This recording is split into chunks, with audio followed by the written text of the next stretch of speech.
In this video, I'm going to do an unboxing of the PlayStation 4.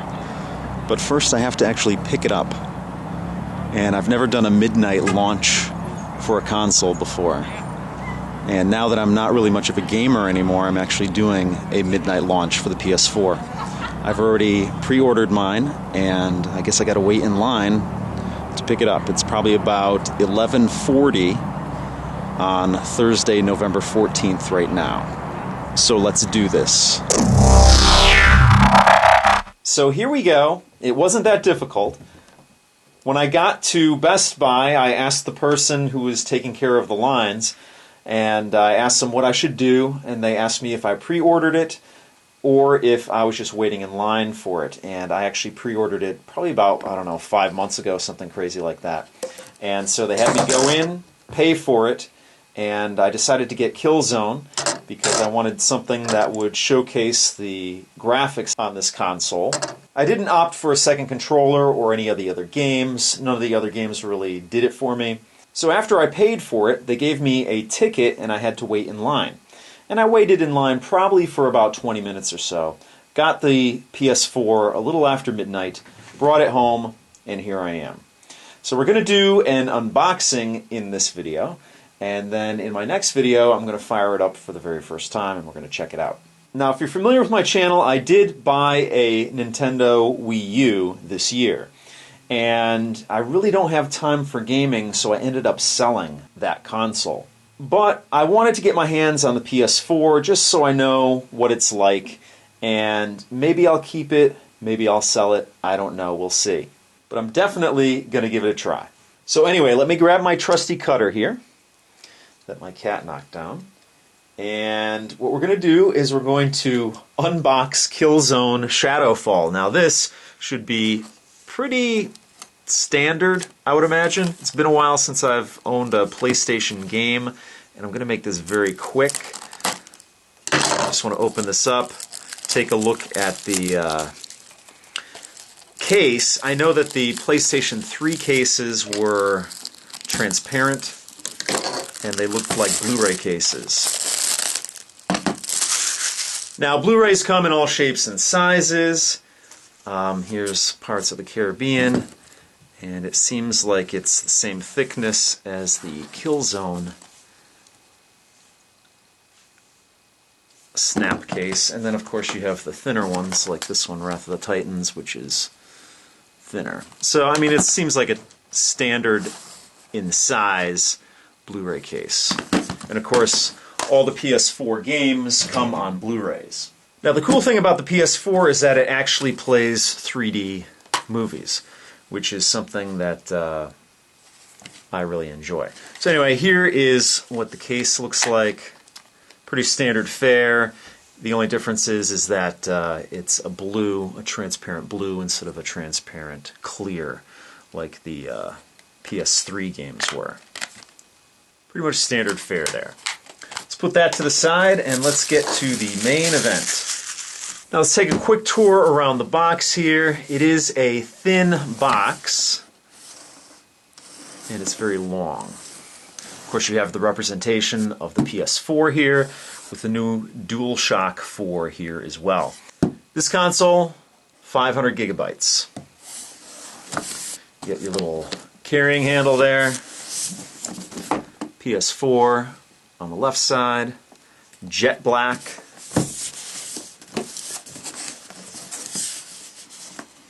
PS4 on the right side, and then you get a representation of what you get inside the box here.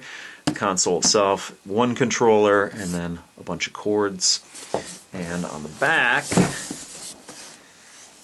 you get an advertisement for a couple of the games. Knack, Assassin's Creed, I think that's Killzone, and then I think that's Watch Dogs. Again, I don't follow the industry that closely anymore, but I do try and stay informed to some degree. Now, one of the things on the PS4 they're doing is they're really focusing towards the social end of things.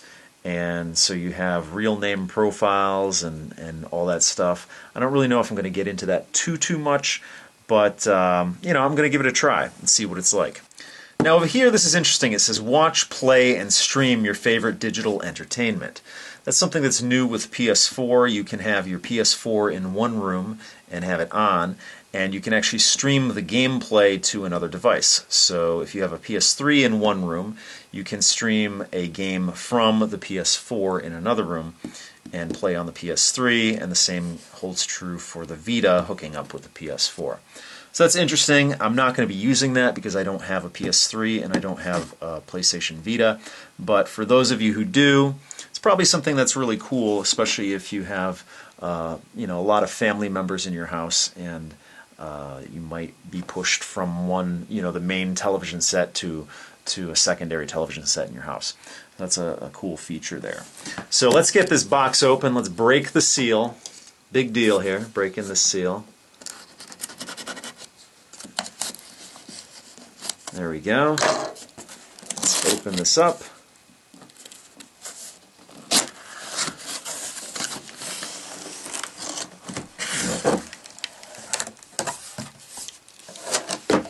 Alright, let's grab the DualShock 4 first. Now, I heard that this controller is a big upgrade to the DualShock 3, at least in the way it feels.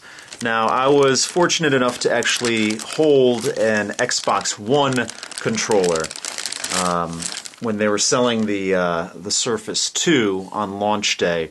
They had an Xbox One on display there, and I asked if I could hold the controller. And the Xbox One controller feels a lot more premium than the Xbox 360 controller.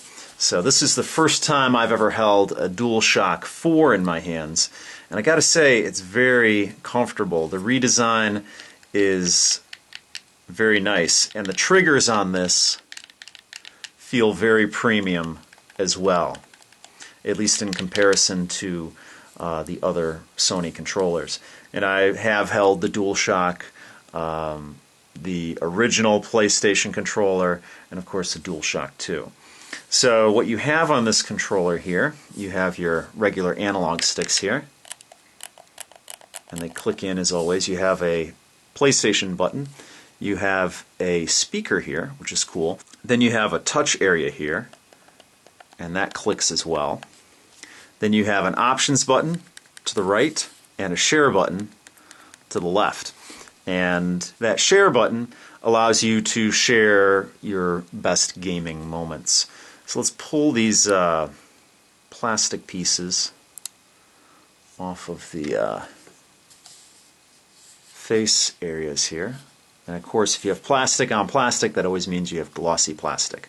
Of course, you have your regular PlayStation buttons here, and they all feel very nice. Let's take this off here. And of course, you have your directional here, your D-pad.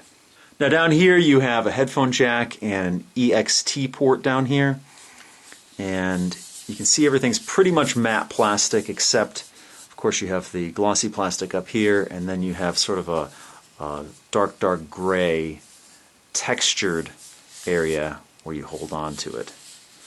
Again, feels very premium. On the bottom of the controller, again, you have that textured black or dark gray plastic here. You have your light here that would communicate with the PlayStation Eye.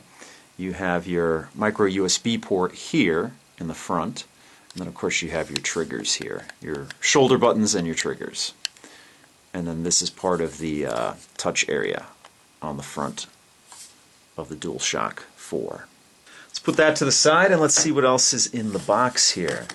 Let's see what this is here.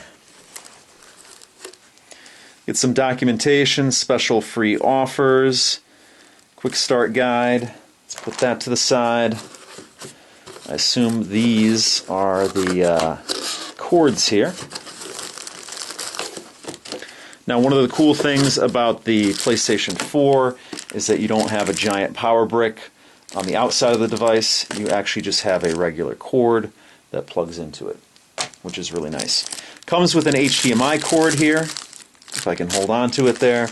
You get an earphone here, earphone with a mic on it, sort of like you would have with a cell phone. and that will hook into your DualShock 4 right in the front there. And then here you have a micro USB to USB cord. That's to charge your DualShock 4. Now, from what I understand, you can actually plug devices into the PlayStation 4.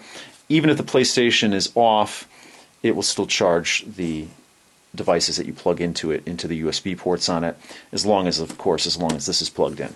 So let's get to the main event here, the PlayStation 4. And I think that's pretty much everything that's in the box here.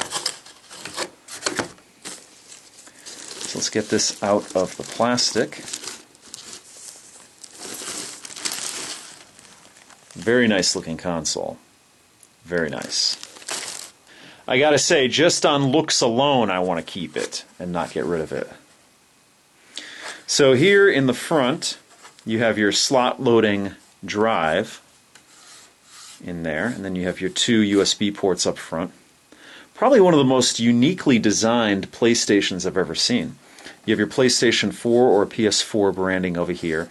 Everything is pretty much a textured black plastic, except for this strip on the left-hand side. And you also have some PlayStation branding, your regular PlayStation logo on the back here. I do apologize for my ceiling fan there. All along the device, you have this trench, which is an interesting design choice. And that's the side of the device. Very, very cool looking. You have your HDMI branding here, DTS branding, Dolby True HD branding, and Blu-ray disc branding here. Now, all through this trench, you have venting, although the majority of your venting is on the back here. Here's your power port. You have an optical out. You have your HDMI. You have your Ethernet port, even though this does include wireless built into it. And then you have an auxiliary port here. One would assume that's where you plug in your PlayStation Eye. Let's go to the right side. You sort of have a bulge out here, which I don't think you have on the other side. But it's hidden in the trench there. So I'm sure there's a reason for that. Now, since the PlayStation 2, you've been able to put your console down flat, or you can stand it up, however you prefer. And this device is no different. If you choose to stand it up like this, there are no rubberized feet on the bottom here. But if you choose to sit it down like this, there are rubber feet on this side. You have some rubber feet here, here, and then down here as well. And then, of course, you have your PS4 branding there. Again, a very, very nice looking box. Now, I don't know if these are actual buttons here, but if you look really close on the front, you have an eject logo there. So I don't know if this is a button. It doesn't click, so maybe it's just some sort of capacitive button that feels when you touch it. And then up here is a power button, or at least it has a power icon there. So maybe there's some LEDs behind there. Other than that, I don't see any buttons on this, so I'm going to assume those are buttons, which is interesting. So that is my new PS4. And that's going to do it for this video. So if you have any questions or comments, please post them down below. If you like what you see, please subscribe. And as always, if you want to help out my channel, give me a thumbs up or share this video. And join me in my next video when I actually set this up for the first time. So that's going to do it for now. I'll see you guys next time.